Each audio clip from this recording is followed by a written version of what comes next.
দর্শক, এই মুহূর্তে বসে আছি এই শহরের একটি ক্যাফেতে এবং আমাদের আড্ডা শুরু হবে, এখনই শুরু হবে। তবে তার আগে একটি কথা না বললে আসলে মনে কিছুতেই শান্তি পাচ্ছি না। আর সে কথাটি হলো ঈদ মোবারক। সবাইকে জানাচ্ছি ঈদের শুভেচ্ছা। সবাইকে ঈদ মোবারক। আপনারা দেখছেন 10-এ 10। আপনাদের সাথে আছি আমি নীল মাহবুব, আর আমি জিনিয়া কবি সূচনা। এবং আমাদের সাথে কে আছেন দেখতেই পাচ্ছেন, পিয়া জান্নাতুল। ঈদ মোবারক। কেমন আছেন সবাই? সবাই নিশ্চয়ই ভালো আছে, কারণ ঈদের দিন সবাই ভালো থাকে। আপনি কেমন আছেন? আমি অ্যাজ ইউজুয়াল সবসময় খুব ভালো থাকি। আমাদের তো অনেক কথাই হবে, তবে এই যে চলার পথে আমরা অনেক কথা বলি মানুষ। আমরা সহজ কথা বলি, কঠিন কথা বলি, অদ্ভুত কথা বলি, বাজে কথাও বলি। আমরা একটু জানতে চাই যে পিয়া জান্নাতুল আসলে কোন ধরনের কথা খুব সহজেই বলে ফেলতে পারে। প্রথমে যদি জানতে চাই একটি বাজে কথা। বাজে কথা? আমি জানি না আমার মন মানসিকতা এত বাজে কিনা, বাট বেশিরভাগ সময় আমার মানুষকে মারতে ইচ্ছা করে, এমন একটা কর্মকাণ্ড দেখি। তো সেখান থেকে একটা বাজে কথা, আমার একজনকে মানে রাস্তা দিয়ে আসছিলাম যখন আমি এখানে আসার জন্য, মানুষকে মারতে ইচ্ছা করছিল। বাজে কথা থেকে যদি বলি যে একটা সহজ কথা, একদম সহজ একটা কথা, পৃথিবীর সবচেয়ে সহজ কথা, আমি তোমাকে ভালোবাসি। এবং এই কথাটা আমি আমার বাচ্চাকে শিখিয়েছি। ওর বয়স 4 বছর, এখন জাস্ট 4 হয়েছে। বাট ওর বয়স, ওকে আমি সারাক্ষণ বলবো বাবা আই লাভ ইউ, বাবা আমি তোমাকে ভালোবাসি। ও সারাক্ষণ, ও যাকে দেখবে, ও আপনাকেও যদি এসে দেখে, আপনাকেও এসে দেখে, এসে বলবে কি I love you, I love you, আমি তোমাকে ভালোবাসি, এভাবে বলতে থাকে। আচ্ছা, সহজ কথা। একটা মিথ্যে কথা যদি শুনতে চাই। একটা মিথ্যে কথা? আমি একেবারে এক্সস্ট না। আচ্ছা, আর একটা কঠিন কথা। কঠিন কথা?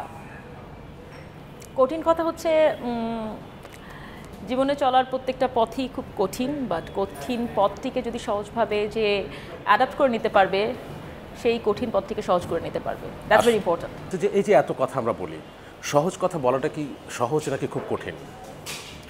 সহজ কথাটা বলাটা সহজ, কিন্তু আমরা সহজ কথাটা বলার সময় খুব বেশি চিন্তা করি। যেমন মনে করেন আমি আপনাকে ভালোবাসি, আমি যদি কথাটা বলতে যাই, আমি অনেকক্ষণ চিন্তা করবো উনি কী ভাবছে না ভাবছে, এরকম করে চিন্তা করবো। বাট আমি না, আমাকে হয় না অনেকে এসে বলে আপনাকে আমার খুব ভালো লাগে, I really love you, I just say very confident I love you too. আমার মনে হয় একটা মানুষকে আই লাভ ইউ বললে কি হবে, ঠিক পক্ষান্তরে আমাকে যদি কেউ এসে বলে তো দেখতে বিশ্রী, বাট আপনি ভাবছিলাম তো আপনি ভালো, আপনি এরকম কেন, আমি সেইটাও খুব নর্মালি নিই। কারণ আমার কাছে মনে হয় কেউ অ্যাপ্রিসিয়েট করলে টেক ইট পজিটিভলি, কেউ অ্যাপ্রিসিয়েট না করলে আমার লাইফ থেকে হারানোর কিছু নাই। আমাকে পছন্দ করার অনেকে আছে, অপছন্দ করার অনেকে থাকবে। আমি আইসক্রিম আলা না, আমাকে অপছন্দ করবে, এটাই স্বাভাবিক কিছু মানুষ।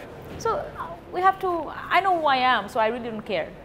এবার আমরা 10-এ 10-এ চলে যেতে চাই। 10-এ 10-এর প্রথম প্রশ্ন আপনার জন্য, এবং যেহেতু আপনার প্রিয় লেখক হুমায়ুন আহমেদ, আজকে আমরা এই 10-এ 10-এর 10টি প্রশ্নও সাজিয়েছি হুমায়ুন আহমেদের উক্তি থেকে।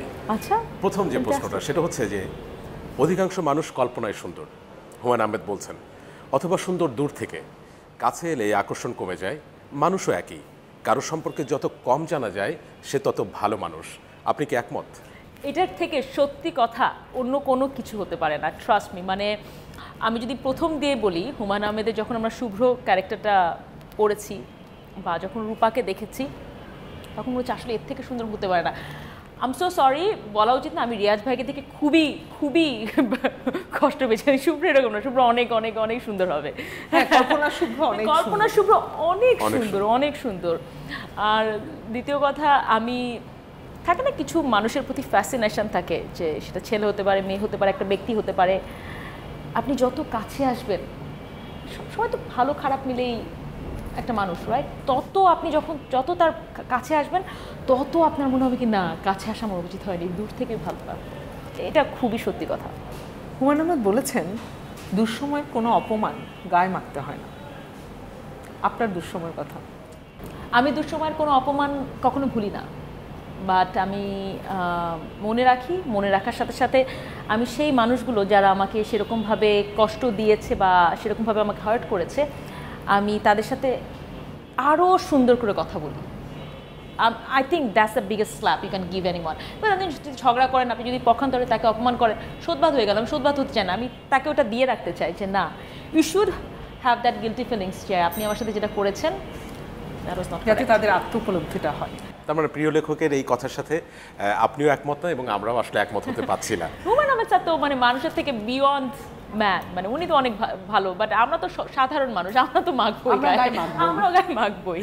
আচ্ছা, হুমায়ুন আহমেদের আরেকটি কথা আছে, সেটা হচ্ছে ছেলে আর মেয়ে বন্ধুত্ব করতে পারে, কিন্তু একসময় তারা একে অপরের প্রেমে পড়বেই, হয়তো ক্ষণিকের জন্য, হয়তো ভুল সময়ে কিংবা দেরিতে, আর না হয় আজীবনের জন্য?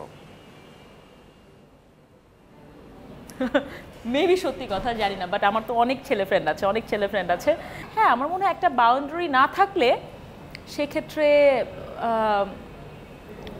হয় না, একটা ফ্রেন্ডের আপনি যখন আপনার খুব কষ্টের একটা সময় আপনি তার সাথে যদি খুব বেশি শেয়ার করেন, নির্ভরশীলতা তৈরি হয়, ডিপেন্ডেন্সি তৈরি হয়, তখন একটা সময় হয়তো পছন্দ হয়ে যেতেই পারে। এটা মানে ডিপেন্ডস করে কতখানি আপনি তার সাথে ক্লোজ বা কতখানি টাইম স্পেন্ড করছেন সেটা, বন্ধুত্বের জায়গাটা আসলে। হুমায়ুন আহমেদ বলেছেন মেয়েদের এক ধরনের তৃতীয় নয়ন থাকে যার মাধ্যমে তারা মুহূর্তের মধ্যে বুঝে যায় কেউ তাদের প্রেমে পড়েছে। অ্যাবসলিউটলি, মেয়েরা মানে বলার আগে বলে না সিক্স সেন্স, বলার আগে বুঝতে পারে এবং অনেক কিছু দিয়ে বুঝতে পারে। তো এই কারণে মাঝে মাঝে বলেও যে সিক্স সেন্স যদি কখনো আপনি কোনো কিছু যদি আপনি পান, কোনো কিছু সেটা আপনি বিলিভ করেন, সেটা হয়। সিক্স সেন্স যেটা আপনি যদি বিশ্বাস করবেন সেটা হয় অ্যাকচুয়ালি। আচ্ছা, এটা কি ছেলেদের নেই? না, মেয়েরা আগে বুঝতে পারে। মেয়েরা আচ্ছা, পরের প্রশ্নটা আমি করবো না তুমি করবা? না, পরের প্রশ্নটা তোমার। আচ্ছা, তাহলে আমি আরেকটি প্রশ্ন করতে চাই। যেহেতু এখন ঈদের সময় এবং ঈদের সময় আমরা দেখি যে বাসায় আসলে কাজের মেয়ে ভীষণ রকম দরকার। হ্যাঁ, কিন্তু হুমায়ুন আহমেদের একটা কথা আছে, যে বাড়িতে টিভি নেই সে বাড়িতে কাজের লোকও থাকে না। এটি একটি প্রতিষ্ঠিত সত্য। একমত? একেবারে একমত। এবং এই কারণে এখন তো মনে করেন আপনি টিভি দিলেও আপনার যারা হেল্পিং হ্যান্ড থাকবে তারা টিভি দেখে না, বিকজ তারা মোবাইলে ইউটিউব দেখে বা অন্য কিছু দেখে বা রিলস দেখে বা ফেসবুকে দেখে। বাট একটা সময় আমার বাসায় আমি বিভিন্ন রুমে তো টিভি থাকতোই, আমি রান্নাঘরের রুমে টিভি রেখেছিলাম, যাতে ওরা রান্না করবে আর টিভি দেখবে, রান্নাঘর থেকে যেন অন্যদিকে না যায়। সো একেবারে সত্যি কথা ছিল, হ্যাঁ, আগেকার সময়ের জন্য। তাহলে হুমায়ুন আহমেদ কিন্তু আমাদের চারপাশের যে স্বাভাবিক মানুষগুলো, আপনি জানেন, আমি গতকালকে আমি আর আমার হাজব্যান্ড বলছিলাম যে হুমায়ুন আহমেদ এত সুন্দর করে মানুষকে রিড করতে পারতো। তো মানে ওনার যে পোর্ট্রেটগুলো উনি করেছে, প্রত্যেকটা চরিত্র এত বুঝে বুঝে করেছে, মানে আপনি সেটা শুধু প্রেমিক প্রেমিকার ক্ষেত্রে শুভরূপা না, আলিজাকের বড় মামাই হবে। হ্যাঁ, বা বড় চাচাই হবে, আলিজাকের বড় চাচাই হবে। উনি এত ভালো করে বুঝতো, বিশেষ করে শুধু প্রেমিক প্রেমিকা না, একেবারে জয়েন্ট ফ্যামিলি যেই ব্যাপারগুলো থাকতো সব কিছু মিলে। দর্শক, কথা বলতে বলতে বিরতির সময় হয়েছে, বিরতি নিচ্ছি, বিরতির পর আবারও ফিরছি। কোথাও যাবেন না, রিমোটে হাত দেবেন না, চ্যানেল বদলাবেন না। আপনারা দেখছেন মিনিস্টার স্মার্ট এসি 10-10।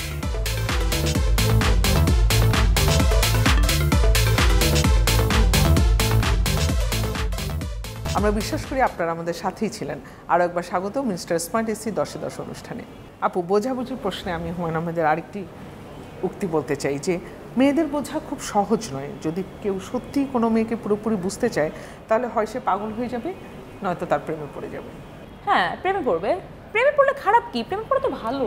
কিন্তু যদি পাগল হয়ে যায়? পাগল হবে না, পাগল হবে মেয়েটা ছ্যাক দিলে পাগল হোক, সমস্যা কি? একটু প্রেমে পড়লো, হলো না, ছ্যাক খেলো, একটু হলো, পার্ট অফ লাইফ। হ্যাঁ, মানে ইটস বিউটিফুল থিং। মানে মারামারি করার থেকে কতটুকু মুহূর্ত তো উপভোগ করা, কতগুলো মুহূর্ত, এবং এই মোমেন্টটা আপনার লাইফে আজীবন থাকবে, মানে আজীবন থাকবে, এটা আসলে ভোলা যায় না। আমি আরেকটি প্রশ্ন করতে চাই, সেটি হচ্ছে যে হুমায়ুন আহমেদ বলছে যে মেয়েরা খুশি হলেও তা সহজে প্রকাশ করে না।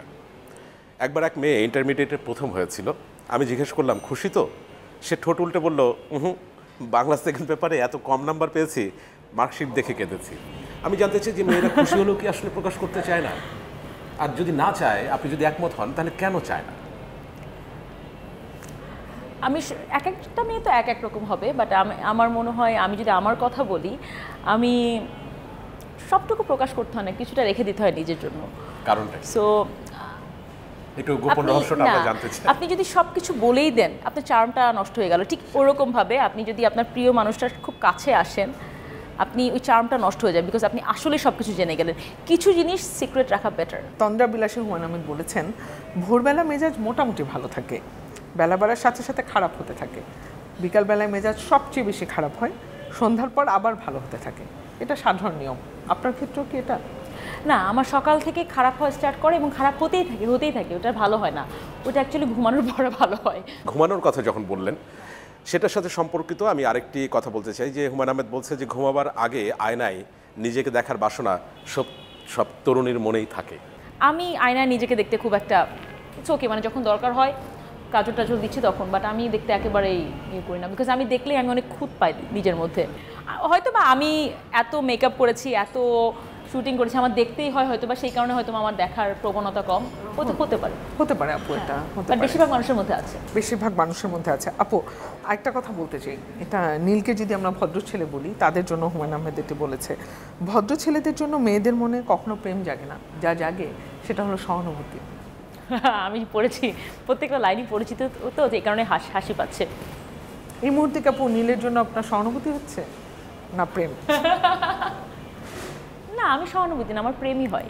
যদি আমি একেবারেই রোমান্টিক না, মানে আমি যার সাথে আছি, আমার হাজব্যান্ডের সাথে ম্যারিড ফর অলমোস্ট 11 ইয়ার্স, তার আগে আমি 6.5 বছর আমি প্রেম করেছি। মানে আমার যা বয়স তার থেকে অর্ধেকের বেশি বয়স আমি আমার হাজব্যান্ডের সাথে থেকেছি, মানে হাজব্যান্ড হিসাবে হোক, বয়ফ্রেন্ড হিসাবে হোক আগে। সো আমার মনে হয় আমার ভেরি আনরোমান্টিক পার্সন, বাট যদি আমার মুখের একটা কথা এমনিতেই সারাদিন মেজাজ খিটখিটে থাকে, সবাইকে মারতে ইচ্ছা করে, তার মধ্যে যদি কোনো কথায় যদি কারোর সাথে প্রেম হয়, হোক না একটু 2 মিনিটের জন্য, সমস্যা কোথায়? প্রেমই হচ্ছে, সহানুভূতি না। আচ্ছা, তার মানে ভদ্র ছেলেরা আসলে হ্যাপি হতেই পারে। হতেই পারে। আচ্ছা, আমরা অনেক প্রশ্নই করছি, এবার একটু ঈদ প্রসঙ্গে আসি। সেটা হচ্ছে যে ছোটবেলায় আপনি যখন ঈদ করেছেন, তখন আপনার পৃথিবীটা যতটা রঙিন ছিল, আপনার সন্তান এখন যখন ঈদ করছে, আপনার কি মনে হচ্ছে যে তার পৃথিবীটা আসলে ওই ধরনের রঙিন? আমার ছেলে তো এখন অনেক ছোট, 4 বছর, এখন অনেক কিছু বোঝে না, ওর জন্য প্রতিটি দিনই ঈদ। আর আরেকটু বড় হলে হয়তো বা বুঝতে পারবো। কিন্তু আমার মনে হয় আমরা যেই 90s-এর মধ্যে দিয়ে, যে সময়টার মধ্যে দিয়ে গিয়েছি, যে সময়টার মধ্যে দিয়ে ঈদ করেছি, তখন না ঈদের একটা আলাদা ছিল যে এটা লাগবে, এটা পাবো। আর আমার ছেলেকে তো আমরা চাওয়ার আগে সব কিছু দিয়ে দিই। আমি জানি না how to stop myself to give him all the things, কারণ ওরও যে একটা চাহিদা থাকবে, একটা উচ্ছ্বাস থাকবে, আমি এটা পেয়েছি, আমি চাই ওটার মধ্যে থাকুক। সো আমি জানি না আমরা কিভাবে থাকবে, বাট আমরাই আসলে ওদেরকে এভাবে ট্রিট করি, মানে কিছু বলার আগে এনে দিচ্ছি, সহকার করবে কি? সহকার করবে কি? এক্স্যাক্টলি। মিস্টার স্মার্ট ইসি 10-10 অনুষ্ঠানে সময় হয়েছে আরও একটা বিরতির, সাথেই থাকবেন, ফিরছি একটু পরে।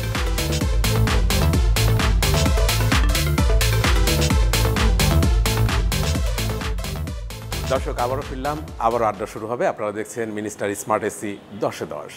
আচ্ছা, এবার ঈদ থেকে আবার ফিরে আসি আমরা প্রশ্নে, এবং আমার কাছে একটি দারুণ প্রশ্ন আছে, সেটি হচ্ছে হুমায়ুন আহমেদের কথা দিয়েই, যে মেয়েরা ব্যক্তিগত চাহিদার কাছে কখনো পরাজিত হয় না। Correct, absolutely correct, absolutely. এবং আমি আমার হাজব্যান্ডকে একবার বলেছিলাম প্রথম দিকে বিয়ের, যে আমি এই গাড়িটা কিনতে চাই। তখন বললো কি, কিনতে পারো, সেটার জন্য তোমাকে আরও বেশি আর্ন করতে হবে। And that hits me a lot at that time, because I was very young at that time. আমি এই কথাটা বললো, আমি আচ্ছা ঠিক আছে, okay, I take it very positively. রাগ ছিল, জেদ ছিল, আই বট দ্যাট কার। এবং আমি পরে আমি ঈদ শপিং করি না আলাদাভাবে আমার জন্য, বাট আমি থাকে না, আমি এই জিনিসগুলো আমার জন্য চাই, ওটা হয়তো কিনে ফেলেছি। সব কিছু তো আর দাম দিয়ে নির্ধারণ করা যায় না, তাই না? কিন্তু তারপরেও হ্যাঁ, আর নিজের ব্যক্তিগত ইচ্ছার কাছে পরাজিত হওয়া উচিত না, সেটা কোনো ম্যাটেরিয়ালিস্টিক থিং হোক বা অনুভূতির জিনিস হোক। আমার মনে হয় নিজেকে সবচেয়ে ভালোবাসা উচিত, এবং নিজেকে ভালোবাসার জন্য হলেও নিজের যে ইচ্ছাগুলোকে প্রাধান্য দেওয়া উচিত। It's okay. দারুণ। আসলে ব্যক্তিগত ইচ্ছার কাছে পরাজিত হলে আসলে নিজের সত্তাকেই তো আমি হারিয়ে ফেললাম। হ্যাঁ, রিগ্রেট ফিল করবেন পরে আপনি নিজেকে একটা সময় ভালোবাসবেন না। আপনি কেউ যদি দেখেন সবসময় অন্যের জন্য করে যাচ্ছে, যেমন আমাদের আব্বা মা, বিশেষ করে মারা বলে গেছে, মা দাদিরা সবসময় বলে গেছে, চিন্তা করবেন তোমার জন্য আমি এটা করছি, তোমার জন্য আমি এটা করছি। আমার মনে আমি জীবনে আমার সন্তানকে সেটা বলবো না, বিকজ আমি যেটা করি আমার জন্যই করি। ডেফিনেটলি আমার সন্তানের জন্য বেস্টটা কোনটা আমি চিন্তা করি, বাট আমি যেটা করি আমার জন্যই করি। আচ্ছা, হুমায়ুন আহমেদের কিন্তু আর একটা কথা আছে সূচনা, সেটা হচ্ছে যে এই পৃথিবীতে প্রায় সবাই তার থেকে বিপরীত স্বভাবের মানুষের সাথে প্রেমে পড়ে। তো এই যে ভাইয়ার সাথে আপনার সম্পর্ক, এবং আপনি বললেন দীর্ঘদিন আসলে আপনারা প্রেমে ছিলেন, তো আমিও মানি যে বিপরীত মানুষের সাথে প্রেমে পড়ে। আমি হুমায়ুন আহমেদের এই কথার সাথে একমত। আমি একটু আপনার কাছে জানতে চাই যে কেন, এবং আপনারাও কি আসলে? হ্যাঁ, আমি আর ফারুক, আমরা দুইজন খুবই বিপরীত স্বভাবের, কিন্তু এটা আমার মনে হয় যে কোনো বিপরীত লিঙ্গের প্রতি যেরকম একটা আকর্ষণ থাকে যুগ যুগ ধরে, ঠিক সেইভাবে আমার মনে হয় বিপরীত কোনো কিছু যেটা আমার মধ্যে নাই বা যেটা আমি আরেকজনের মধ্যে দেখতে পাচ্ছি, ওই আকর্ষণটা থেকে যায় মনে হয় সেই কারণেই। এটা একটু বড়, কিন্তু আমাদের দুজনেরই খুব পছন্দের। হুমায়ুন আহমেদ বলেছেন, ব্যবহার করা কপালের টিপটার আঠা নষ্ট হলেও মেয়েরা সেটা যত্ন করে রেখে দেয়।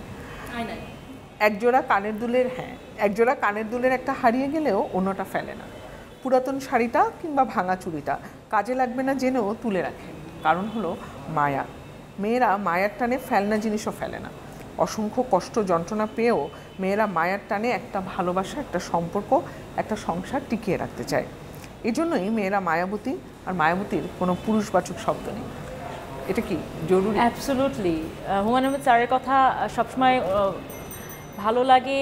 যতবার পড়ি প্রত্যেকটা বই অনেকবার করে পড়া হয়েছে, এবং প্রত্যেকটা সময় মনে হয় কি নতুন করে ফিল করি, বিকজ এত জীবনের প্র্যাকটিক্যাল জীবনের সাথে এত মিলাতে পারি, সেই কারণেই হয়তো বা একেবারেই। সো আমরা মনে করেন এখনও কোনো কিছু ফেলতে পারি না, এবং এটা আমি আমার আম্মু আমাকে বলতো যে এটা আমি এরকম খুব বেশি আমি ফেলতে পারি না কোনো কিছু। আম্মু বল কি তোমার দাদির মতো তুমি হয়েছো, সব কিছু রেখে দাও, কোনো কিছু ফেলো না, ঘর জঞ্জাল হয়ে যায়, এটা হয়ে যায়, বাট পারি না। মনে হয় কিন্তু না, ফেলতে ইচ্ছা করে না, ফেলতে ইচ্ছা করে না, থাক না। মায়াবতী সত্যিই বোধহয় কোনো পুরুষবাচক শব্দ নেই। মায়াবতী মেয়ে। ধন্যবাদ, অসংখ্য ধন্যবাদ। আমাদের সাথে দারুণ একটা আড্ডা, এবং এই আড্ডায় আমরা হুমায়ুন আহমেদকে স্মরণ করলাম, অর্থাৎ তাকেও আমরা আসলে ঈদ মোবারক জানালাম।